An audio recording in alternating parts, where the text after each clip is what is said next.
It's the international break and I am so bored, but here we are. Welcome back to Palace Mad Mason. Hello everybody, it's Mason here. Welcome back to the channel. And Oliver Glasner has just announced Crystal Palace's 25-man squad to take part in the UEFA Conference League phase. So I thought I'd make a video going through that team. Now, in terms of are there any shocks in this squad? Not really. I mean, there is one little bit of a shock, and that is Cheikh Doucouré, a player that we signed 3 years ago, I believe now, under Patrick Vieira at the time, has had a multitude of injuries, and we don't know when he'll return, hence why he is not in the squad for this. Nor is Nairo Ahamada, a player who is currently, to my knowledge, not injured, but he's not been included in any of our squads, even though we've had a very threadbare squad, especially over the first month of the season. It's not looking good for him, and the fact that he's not included in the team for the Conference League either said something as well. Anyway, starting with goalkeepers, I don't think there's any surprise here. If you look at the three keepers, apart from them, you'd have to dig quite far into the academy to find your next goalkeeper, I think, because our two from academy goalkeepers, Owen Goodman and Joe Whitworth, are now currently on loan to League One clubs, I believe. So our three goalkeepers are not a surprise. Dean Henderson, Remy Matthews and Walter Benitez. Said that in an awful order, but there you go. Now, obviously, Dean Henderson, you could argue, is the reason why we're in Europe in the first place. The penalty save in the FA Cup final, to go along with Eze's goal, was a massive moment in that game.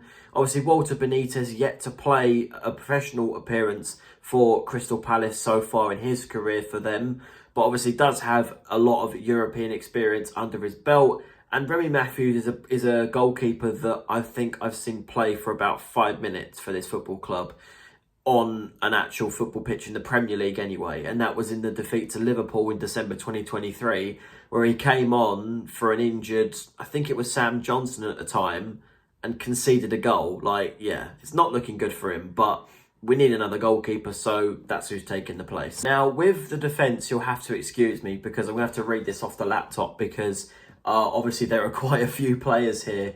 So you've got your obvious, I would say, back five, or the three with the wing backs in Daniel Munoz, Tyrick Mitchell, Maxence Lacroix, Mark Gahey, and Chris Richards. And then to go along with that, I cannot believe I'm saying this in 2025, but Nathaniel Klein is in our squad for Europe, which isn't a surprise when you look at the pecking order of this squad and where he places in it. I just find it funny how Nathaniel Klein, a player who's been signing 1 year after 1 year after 1 year for the last 3 years, is now in our European squad. I just find that funny for some reason. New signing Borna Sosa, who's come on a couple of times for Crystal Palace, started in both the games against Fredrikstad in the playoffs to get to this stage. He is also in this team, probably a backup for Mitchell on that left-hand side. Then you've got Charlie Riyad, a player who's been injured pretty much since August, to be honest, last year. So, that's not great. And obviously it's going to be a fragile return. But hopefully, if we're playing a game where we've got a very important Premier League game afterwards, or, we're maybe already through, like we're in the 6th game out of 6 or something like that, then maybe Riyad can get an appearance if he's fit to do so. And then the same can be said for Caleb Kapora. Is he the third choice right back right now? Probably. But I'm glad that he is in the squad at, well, according to UEFA, he's 19 years of age. That's, perfect to have that in the team in the European stage, along with all that experience we have. Same thing goes for the midfielders. There's quite a few. We've got Jefferson Lerma, new signing Christantus Uche. Apparently he can play anywhere, as far as I'm concerned, apart from in goal and fullback. Apparently he's made a couple of appearances at centre-back in his past career, but I don't know. But UEFA have placed him as a midfielder here. We've got Daichi Kamada, Will Hughes, Adam Wharton, who luckily isn't injured for as long as we said he would be. Apparently it might be 1 or 2 weeks after the international break, so he's probably going to miss. He's going to miss Sunderland. He's probably going to miss Millwall and probably going to miss West Ham as well. My prediction is he'll be back for Liverpool at home in late September. We've also got, I don't know why UEFA have put JD Canvo as a midfielder. I have no idea why they've done that. I'm going to stick him in defence. I don't know why.